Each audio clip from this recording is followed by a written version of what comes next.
에베소서입니다.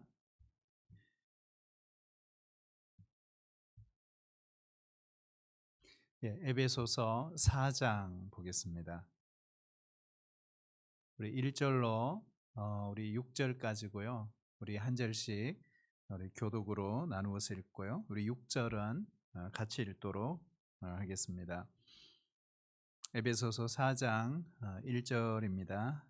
그러므로 주 안에서 갇힌 내가 너희를 권하노니 너희가 부르심을 받은 일에 합당하게 행하여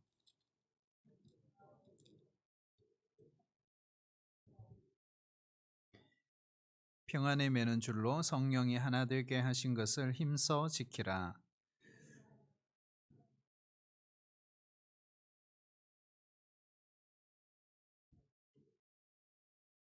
주도 한 분이시요 믿음도 하나요 세례도 하나요 하나님도 한 분이시니 곧 만유의 아버지시라. 만유 위에 계시고 만유를 통일하시고 만유 가운데 계시도다. 아멘. 우리 에베소서를 계속 우리 공부를 이렇게 하고 있습니다. 에베소서는 전체 6장으로 되어 있는데요. 1장에서 3장까지 우리가 공부를 했습니다.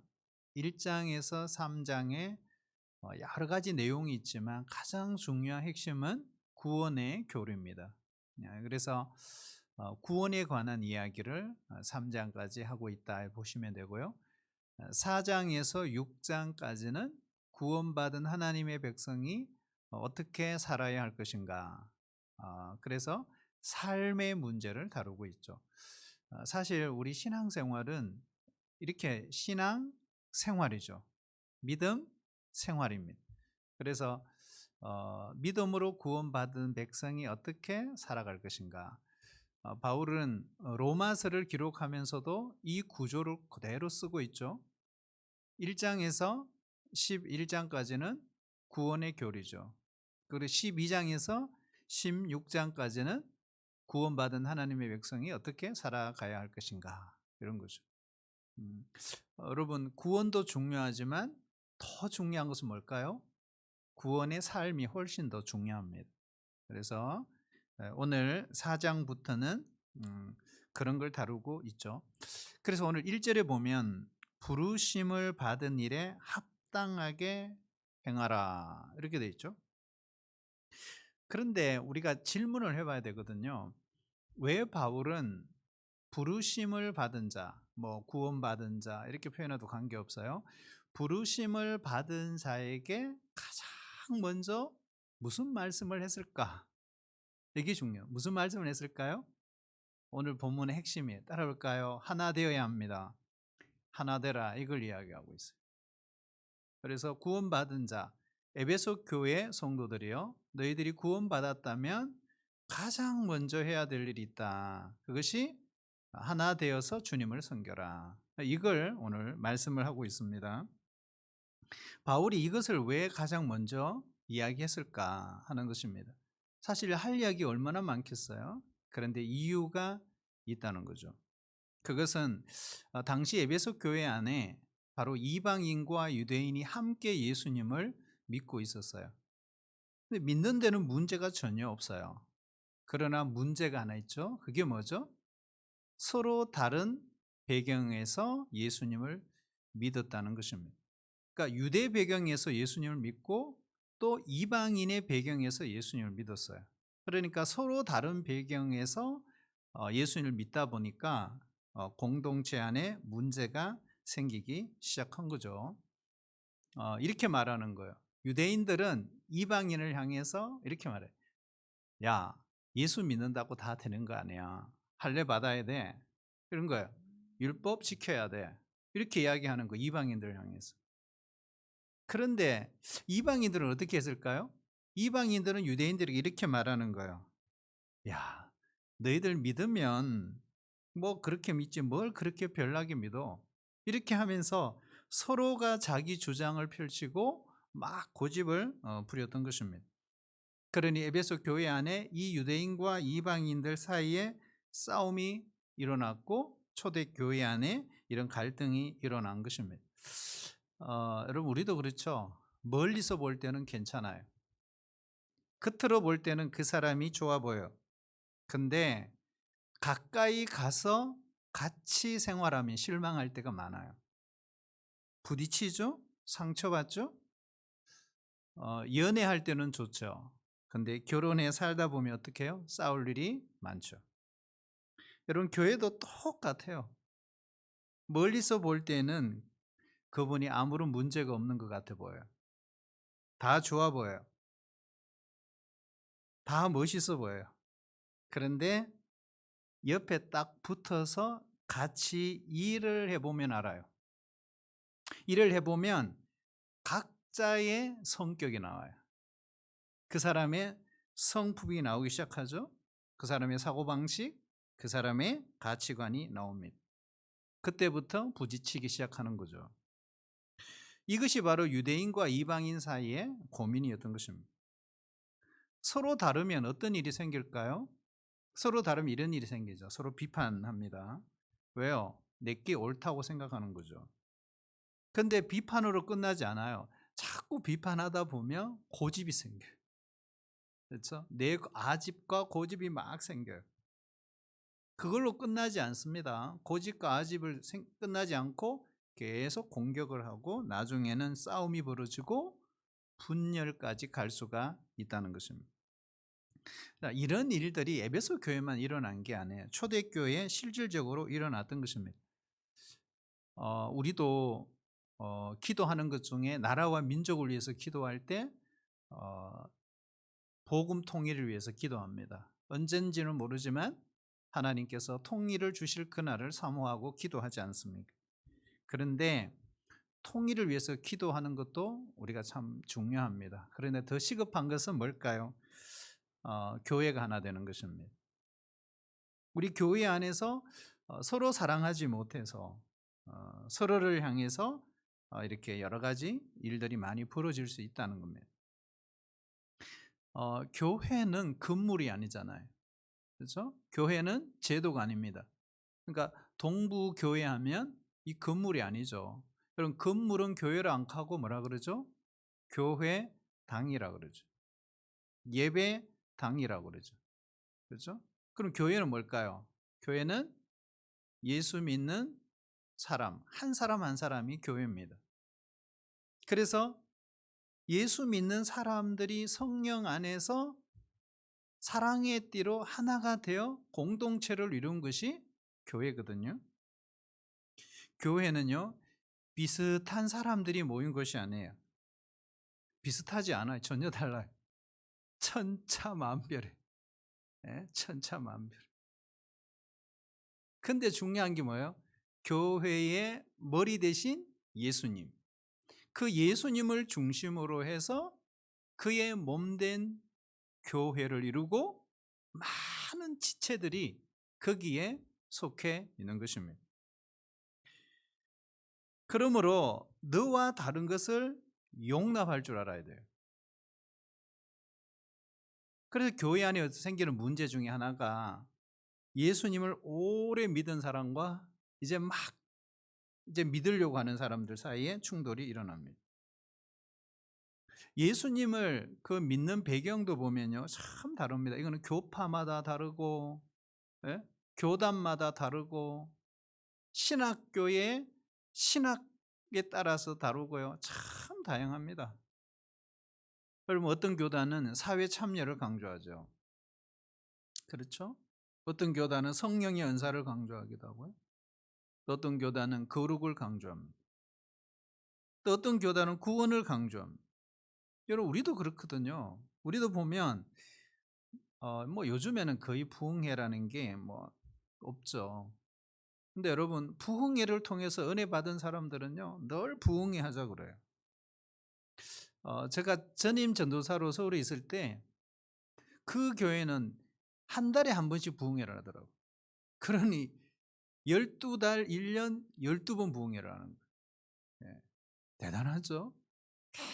왜 계속 부흥회를 할까요? 부흥회를 통해서 은혜를 받은 거죠, 그 교회는. 계속 매달 부흥회를 하는 거예요. 그래서 은혜 받는 그 비결이 뭐로 생각하는 거예요? 부흥회를 통해서 은혜 받을 수 있다, 이렇게 생각을 하는 거예요.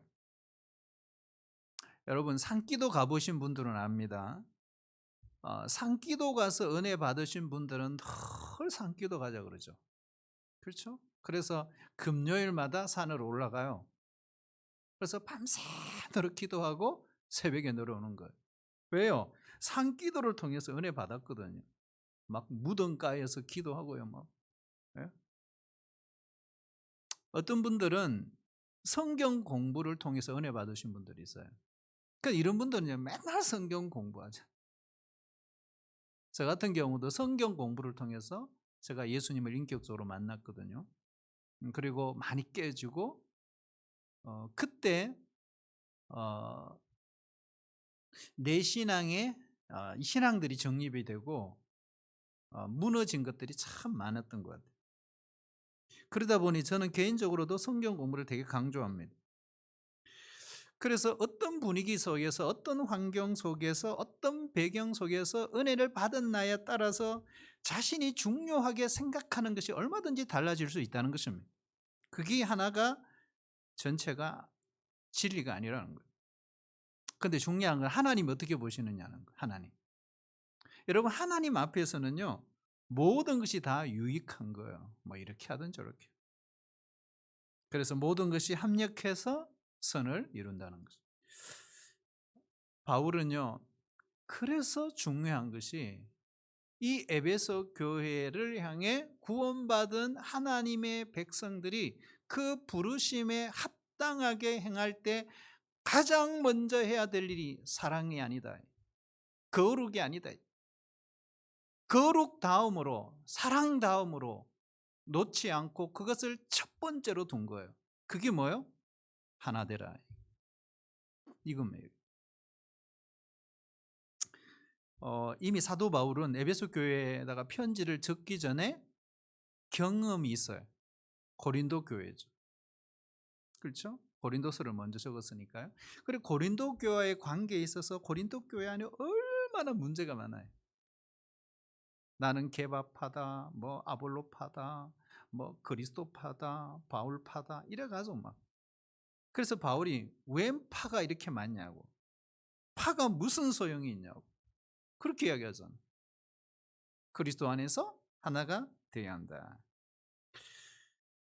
이런 관점에서 오늘 바울이 편지를 쓰고 있는 것이죠. 그래서 여러분 우리가 부르심에 합당하게 살아갈 수 있기를 축복합니다. 그래서 우리 교회 공동체도 똑같아요. 항상 강조하는 게 그거잖아요. 교회는 의인 공동체가 아니에요. 죄인 공동체예요. 그렇죠? 그래서 겉으로 예배만 드릴 때는 잘 몰라요.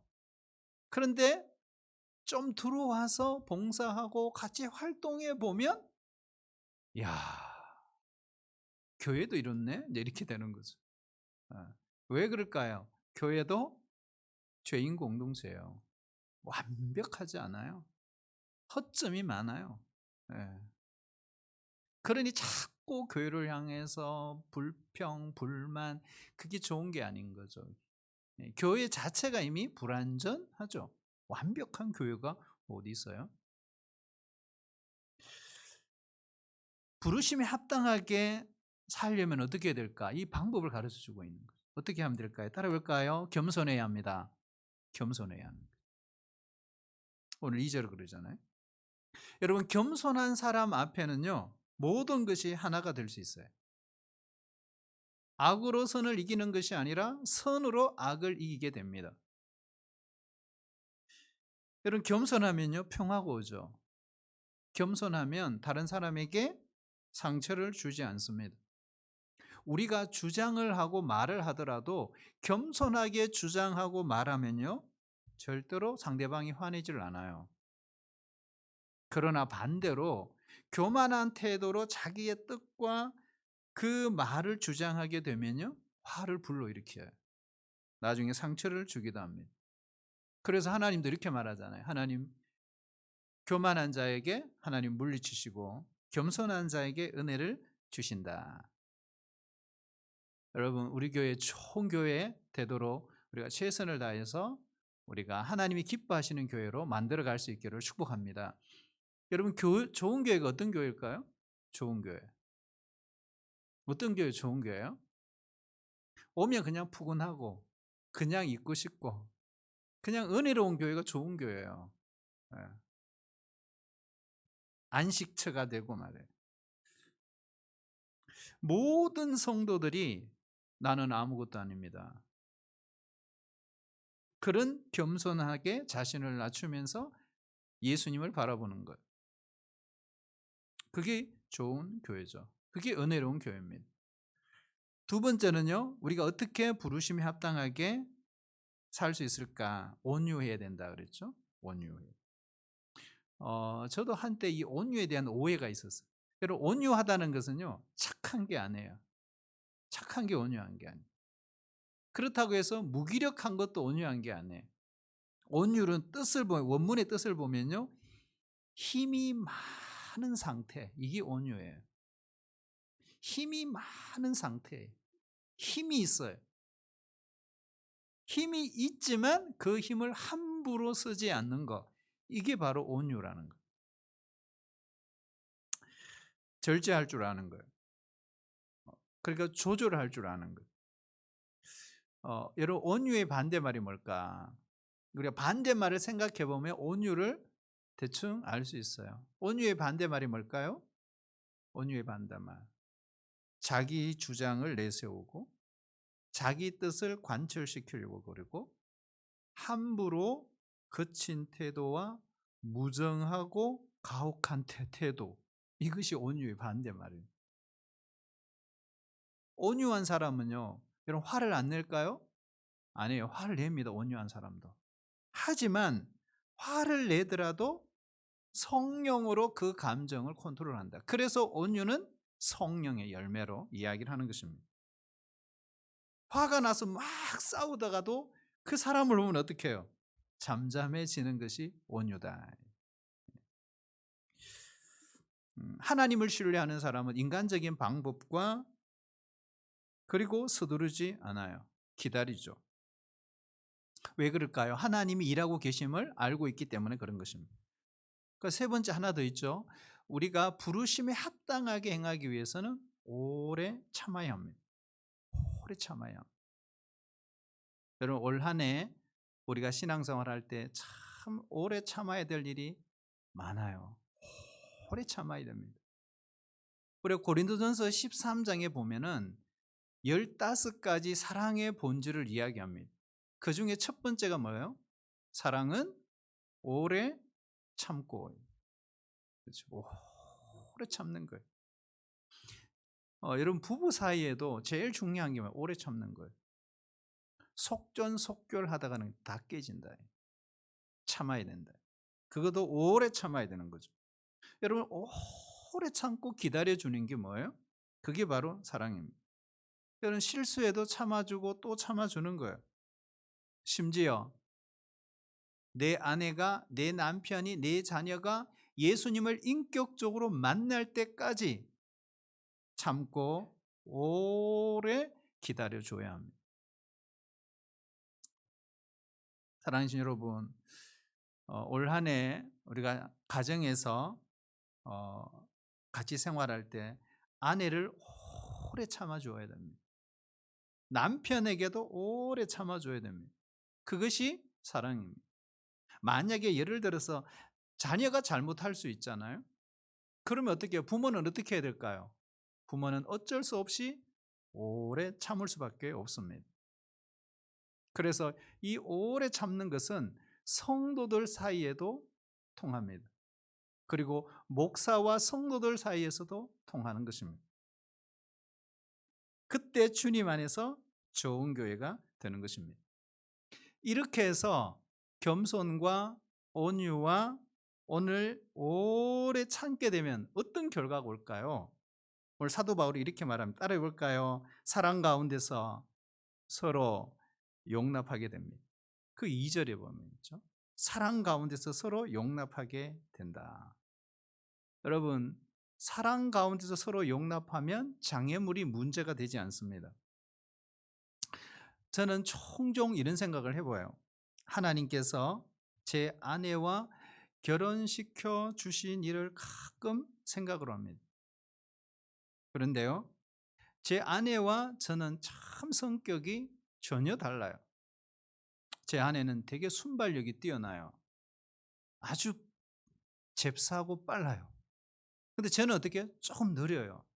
순발력이 많이 떨어집니다. 준비하지 않으면 늘 불안해요. 서로 전혀 달라요. 그런데요, 여러분 잘 살잖아요. 그거 이상하지 않나요? 그거 진짜 이상해요. 왜 그럴까요? 사랑하기 때문에요. 사랑하니까 이해해주고 용납해주고. 근데 여러분 서로 완전히 다른데 너무너무 조화롭게 제가 생각할 때 잘 살고 있더라는 거예요. 이게 얼마나 감사한 일이에요. 그래서 제가 이야기하려고 뭐냐 하면 서로 다르다는 것이 때로는 더 큰 능력이 될 수 있다는 거예요. 여러분 똑같은 게 큰 능력일까요? 아니에요. 서로 다른 것이 더 큰 능력이 될 수 있어요. 문제는 전제 조건이 있어요. 사랑으로 용납할 수만 있다면. 그렇죠? 그게 안 돼서 문제잖아요. 여러분 하나님의 역사는 보면 서로 다르기 때문에 더 크고 더 놀라운 하나님의 역사를 일으키는 무기가 될 수 있다는 사실을 우리가 배울 수가 있는 거예요. 그래서 나는 저 사람과 달라 이질적이야. 여러분 거기에 감사할 수 있어야 됩니다. 어쩌면 서로 다름을 통해서 우리가 하나님께 충분히 영광을 돌릴 수 있다는 것이죠. 그리고 온유와 겸손과 인내의 결론이 뭘까? 두 번째 그거죠. 우리 3절 한번 읽어볼까요? 우리 3절 같이 읽어볼게요. 시작. 평안에 매는 줄로 성령이 하나 되게 하신 것을 힘써 지키라. 아멘. 자, 겸손과 온유와 인내로 교회가 하나 되면 어떤 일이 벌어지는가? 평안에 매는 줄로 성령의 하나 되게 하심을 지켜냅니다. 여기에 보면 평안에 매는 줄. 어, 여러분 이 평화가 얼마나 중요해요? 여러분 부부 사이에도 반드시 있어야 될 것이 평화입니다. 평화는 그 어떤 진리와도 바꿀 수 없는 정말 중요한 거예요. 여러분 교회도 보면 평안해야 든든히 서는 거예요. 교회가 그냥 든든히 서는 게 아니에요. 평안해야 됩니다. 여러분 가정도 1차적으로 평안해야 됩니다. 그래야 뭔가 역사가 일어나고 세워지는 거예요. 우리가 예를 들어서 교회 공동체 안에서 열심히 봉사하고 헌금 생활하고 구제하고, 그런데 여러분 평화롭지 않으면 그 구제나 봉사나 그 헌신이 아무런 의미가 없어요. 거꾸로 말하면 핏대를 세워서 구제하고 핏대를 세워서 봉사하고 핏대를 세워서 헌신하는 것, 그 무슨 의미가 있느냐 하는 것입니다. 그래서 중요한 것은 마음입니다. 겸손의 마음, 온유의 마음, 오래 참는 인내의 마음, 예수님만 드러나시게 하는 마음. 여러분 교회는 그래요. 교회는 나는 없고 예수님만 나타나야 합니다. 그게 건강한 교회입니다. 그렇잖아요. 그게 건강합니다. 그러면 왜 이렇게 하나가 돼야 될까? 왜 사도 바울은 이렇게 하나를 강조하지? 이유가 있는 거죠. 우리가 하나 돼야 되는 이유, 근거, 그게 4절에서 6절입니다. 바로 그것은요, 교회 안에 거하시는 성령님이 두 분이 아니고 한 분이기 때문에. 그렇죠? 우리가 왜 하나 돼야 됩니까? 소망이 하나이기 때문에. 우리가 왜 하나 돼야 됩니까? 주님이 한 분이시니까. 왜 우리가 하나 돼야 됩니까? 우리의 믿음이 하나이니까. 왜 우리가 하나 돼야 합니까? 우리는 다 한 세례를 받았기 때문에. 우리는 왜 하나 돼야 합니까? 한 하나님을 섬기기 때문이다 그랬어요. 우리가 한 해를 시작하면서요, 혹시 우리 마음속에 묻어둔 작은 상처가 있다면, 아니면 조그마한 갈등이라도 있다면 여러분 말씀으로 깨끗하게 청소하고 시작하시기를 축복합니다. 겸손으로, 온유로, 오래 참음으로 깨끗하게 용서해야 합니다. 각자 주장이 다를 수 있음을 인정해야 돼요. 내 것만 옳다고 말하면 안 돼요. 늘 예수님을 바라봐야 합니다. 그래야 사탄이 틈을 타지 않아요. 그래야 교회가 평안하여 든든히 서갈 수 있습니다. 우리 모두 오늘 이 말씀처럼 올 한 해도 평안하여 든든히 서가서 하나님이 기뻐하시는, 하나님의 얼굴에 미소 짓게 하는 그런 은혜로운 교회, 우리 동부 공동체 꼭 되시기를 주의 이름으로 축복합니다.